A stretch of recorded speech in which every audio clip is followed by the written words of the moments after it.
तो चलिए थोड़ा सा आपका फिर से जुड़ जाइए। आपका हम बहुत बहुत स्वागत अभिनंदन करते हैं। आज हम लोग इस क्लास के माध्यम से दो वर्ड्स का प्रयोग करेंगे। एक है कैन और दूसरा है मे, यानी यूज ऑफ कैन एंड मे। बहुत ध्यान समझिएगा, दोनों का अर्थ आपको पता है। दोनों का अर्थ क्या होता है? सकना। दोनों का अर्थ क्या होता है? सकना। कैन का मतलब भी सकना होता है और मे का अर्थ भी सकना होता है। यानी सकना के अर्थ में हम मे और कैन दोनों का प्रयोग करते हैं, लेकिन दोनों दो चीजें हैं, दोनों एक चीजें नहीं है। अगर आप ध्यान से नहीं समझेंगे तो आपसे गलती हो जाएगी। यानी सावधानी हटी तो दुर्घटना घटी, और दुर्घटना घटी तो टोला मोहल्ला में जलेबी पूरी बटी। तो जलेबी पूरी मत बटवाइए। आइए ध्यान दीजिए। तो हम लोग देखिए ध्यान से, कैन इसको समझते हैं पहले। देखो कैन का प्रयोग कहाँ होता है? अगर सामर्थ्य का बोध हो, अगर क्षमता की बोध हो, वह यह काम कर सकता है, उस पर थोड़ा जोर दिया जा रहा है। ठीक, उस वाक्य को पढ़िए, उस वाक्य पर जोर दिया जा रहा है। ठीक, अगर क्षमता की बात हो रहा है, एबिलिटी, कैपेबिलिटी, कैपेसिटी का अगर बात हो, तो समझिए कि वहां पर हम कौन सी का प्रयोग करेंगे? कैन का। आवाज नहीं आ रही है। कौन सी का प्रयोग करेंगे? कैन का प्रयोग करेंगे।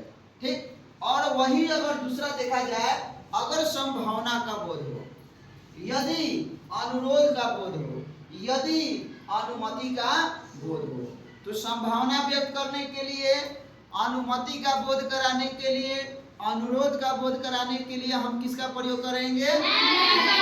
मे का प्रयोग करेंगे। नहीं समझ में आया? आइए वाक्य से समझने का प्रयास करते हैं। यहाँ पर दो वाक्य लिखा हुआ है। मैं यह काम कर सकता हूँ, मैं यह काम कर सकता हूँ। और दूसरा वाक्य आप नीचे देख सकते हैं, लिखा हुआ है तुम घर जा सकते हो।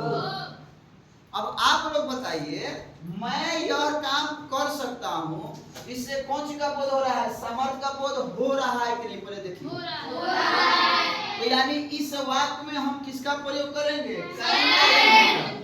कैन का प्रयोग होगा। समर्थ का बोध, कैन का प्रयोग। ठीक, क्षमता का बोध, कैन का प्रयोग। दूसरा वाक्य देखिए, तुम घर जा सकते हो, इसमें कौन सी का बोध हो रहा है? अनुमति दिया जा रहा है कि तुम घर जा सकते हो। यू मे गो काम। चलिए अब इसको कैसे हम अंग्रेजी बनाएंगे? ये तो हिंदी में है, इसको हम ट्रांसलेट कैसे करेंगे, इसको एक बार देख लेते हैं। सबसे पहले क्या है? आपको पता है कि मैं का अंग्रेजी क्या होता है? आई। और यहाँ पर क्या लगाएंगे? हेल्पिंग वर्ब, यानी कैन का प्रयोग होगा कि मे का प्रयोग होगा? जल्दी बोलिए। हाँ, यानी मैं कर सकता हूँ। ठीक, तो क्या कर सकता? मैं आई कैन डू, मैं कर सकता हूँ। क्या कर सकता हूँ भाई? काम। कौन काम? यह काम। यह का क्या होता है? दिस। और काम का क्या होता है? वर्क। हो गया। I can do this work, I can do this work. मैं यह काम कर सकता हूँ। तो इससे आपको अंग्रेजी बोलना भी आसान हो जाएगी। I can do this work. बोलो तो थोड़ा तुम सब। I can do this work. अब वही चलिए दूसरा देखते हैं। दूसरा हमारा क्या है? तो तुम का क्या होता है? यू। कोई दिक्कत? अब यहाँ पर हम हेल्पिंग वर्ब यानी कैन या मे का प्रयोग करेंगे। वाक्य को देखेंगे, कौन सी का प्रयोग होगा? मे का। क्योंकि कौन सी का बोध हो रहा है? अनुमति का बोध हो रहा है। क्या लगा दिया यहाँ पर हम? चलिए मे लगा दिए।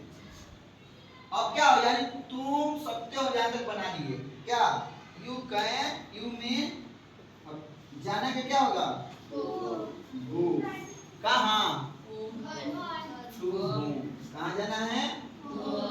यानी you may go to home, तुम घर जा सकते बन जाएगी दे बनाने के लिए, क्योंकि पहले इस्तेमाल करे तो फिर विश्वास करे। अभी पर दो वाक्य लिख दिए हम। सीता नाच सकती है, आप अंदर आ सकते हैं। तो बोलिए कौन इसको बना सकता है? आइए, सामर्थ्य की बात हो रहा है। आइए आइए, जल्दी जल्दी आइए, जल्दी जल्दी आइए, जल्दी आइए, बनाइए।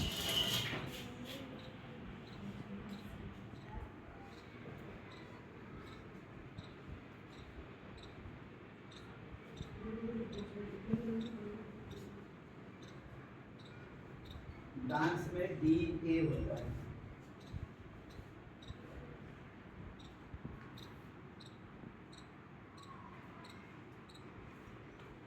क्या सही है क्या?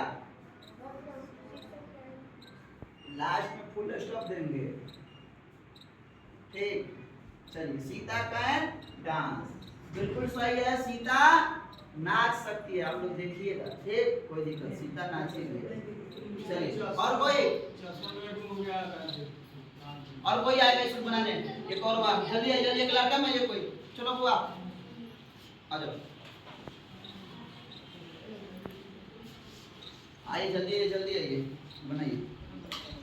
आप अंदर आ सकते हैं।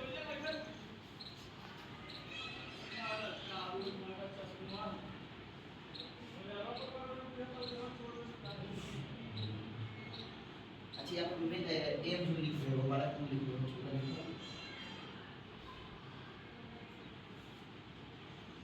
एक एक चीज पर ध्यान देंगे।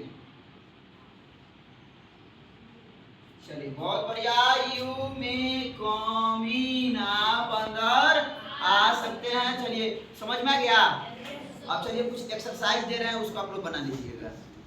ठीक, और आप लोग चैनल को प्लीज सब्सक्राइब कीजिए और वीडियो को अधिक से अधिक शेयर कीजिए।